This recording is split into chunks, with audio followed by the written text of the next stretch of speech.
Voilà, on est là. Oui. Oui, c'est parce que notre réalisateur ne nous donne pas de signal qu'on est là. Ah, on va dire... C'est pas drôle, hein? On va avoir une réunion d'urgence. Écoute, on a une sacrée bonne nouvelle le matin. Oui, allons-y. Un agent de la Sûreté du Québec, écoutez bien, m'a ramené notre défibrillateur. Suite à une entrevue que j'ai eue avec lui hier après quelques questions de sa part, il était évident qu'il s'agissait d'une autre. C'est une dame qui, lors du bazar, Mission Corail Haïti, l'a acheté car quelqu'un l'a tout simplement mise en vente sur une table. Après avoir entendu le message du soi-disant vol sur CMA TV, que la dame en question a réalisé que c'est elle qui l'avait acheté au bazar au coût de 40$. Ça vaut 1500$. C'est un rabais pareil. Hein? La vendeuse ne savait sûrement pas la valeur de l'objet. La saga est donc terminée. Tout est bien, qui finit bien. Ça vient de Roger Marier, notre sacristain à l'église de Saint-Thomas. Alors, c'est une sacrée bonne nouvelle. Et c'est ça le rôle des médias. Ben aussi, exactement. C'est parce qu'il y a plusieurs personnes qui se disent, bon, ben là, un petit vol de même, pourquoi on en parle? Des fois, on parle de choses qui sont, pour certains, plus ou moins importantes. Par contre, lorsqu'il y a eu vol, il y a eu vol. Et on ne doit pas tolérer ça, tu comprends? Parce que si on commence à tolérer les 40$, les 50$, la bouteille à la sac, on va s'arrêter où? Un vol, c'est un vol. Oui, mais si on tolère.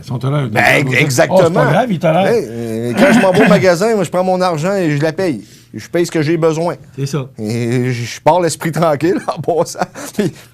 Et plus que je suis journaliste, c'est mieux pour ma carrière également. Ça de même. On a vu des gens qui ont déjà volé des manteaux, on sait ce qui est arrivé. Oui, tout à fait. Je me souviens de... je me souviens pas, le député... Claude. Claude Charon. OK. T'étais hier. Oui. T'as su ça à la dernière minute, là? Oui, mais je veux pas blâmer personne. T'as parce su que ça à la dernière minute. j'ai su à la dernière minute quand même, mais ils ont eu l'autorisation au cégep la veille, c'est-à-dire lundi soir. Donc, ils n'ont pas eu le temps de contacter les médias, mais on l'a su quand même. Mais tu étais présent. Oui, j'étais présent. Débat des 4 candidats, les 4 étaient présents? Absolument. Ils étaient présents. Et comment, ce serait quoi le résumé en quelques minutes? Écoute, je vais y aller par énumérer quelques points sur chaque candidat. Je vais commencer par Hugo Latulippe, parce que c'était le premier à gauche du NPD. Force est d'admettre que c'est une bonne prise pour le NPD. Malgré que ses films, même s'il est connu pour une certaine partie de la population qui n'est pas immense, moi, je ne connais pas ses films.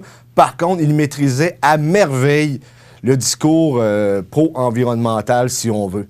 Et ça paraît que c'est un individu impliqué et il avait l'air brillant lorsqu'il parlait d'environnement, sans l'ombre d'un doute. Par contre, où est-ce que le bas blesse pour lui, c'est que ouvertement, c'est un souverainiste. Mais il va militer au NPD parce qu'il affirme que l'urgence climatique fait en sorte qu'il doit s'impliquer au sein de la Fédération canadienne. Ça ne veut pas dire qu'il a oublié ou mis de côté pour toute sa vie l'option souverainiste, mais pour l'heure... Et tu sais, ce qu'on pense que je veux dire... mais il reste 2 minutes. Et ça veut... Oui, effectivement. Non, mais en gros, là, si j'avais à mettre un gagnant, même si c'était pas mal nul, là, ça serait Hugo Latulippe, parce qu'il maîtrisait très bien son discours. Bernard Généreux, maintenant, lorsque Bernard parle de pénurie de main-d'œuvre, il est dans son dada, tu comprends? Il est très bon, il s'exprime bien, il est confortable. Toutefois, lorsqu'il se met à parler de d'autres sujets... autre que la pénurie de main-d'œuvre, il y a plus de difficultés un peu. On dirait que son 4 ans a servi beaucoup, son 4 ans dans l'opposition, mais je pense qu'il aurait dû améliorer ses capacités, son instinct politique. C'est mon opinion. Aladin Legault-d'Auteuil, un monsieur sympathique, mais il manquait de mordant. C'est un ancien diplomate, c'est un homme admirable pour tout ce qu'il a fait dans la vie, sauf qu'il doit rapidement apprendre le métier de politicien. Il doit être plus à l'aise devant les gens. Mais c'est quand même bien sorti. Et oui, Gagnon, ça paraît que c'est sa 3e campagne électorale. Des fois, il semble un peu maladroit sur certains enjeux, mais il s'en sort très bien. Et c'est un monsieur sympathique également.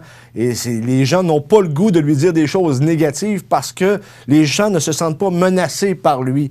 C'est un chic type quand même. Puis, il maîtrisait quand même son dossier. Et surtout, lorsqu'il est venu le temps de parler d'indépendance du Québec, bien, il s'est levé. Puis, tu vois que la passion avait pris le dessus. Il y a quand même c'est son rôle, c'est le Bloc québécois. Exactement. Mais il y a quand même des bons échanges un peu houleux entre Bernard Généreux et Louis Gagnon, notamment Bernard Généreux qui a accusé Louis Gagnon d'être un caquiste, parce que tu sais que maintenant le Bloc joue la carte nationaliste. Et il s'en est quand même bien sorti, mais pas de grand gagnant, mais ça nous a permis de connaître davantage les candidats. Merci, José. Il n'y aura pas de débat, si vous attendez un débat autre que celui qu'on vient de voir. Absolument. Il n'y en aura pas du côté fédéral. Ça complète. Demain, on a les conseillers municipaux de la ville de Montmagny et notre chronique IGA. Passez une bonne journée. À demain.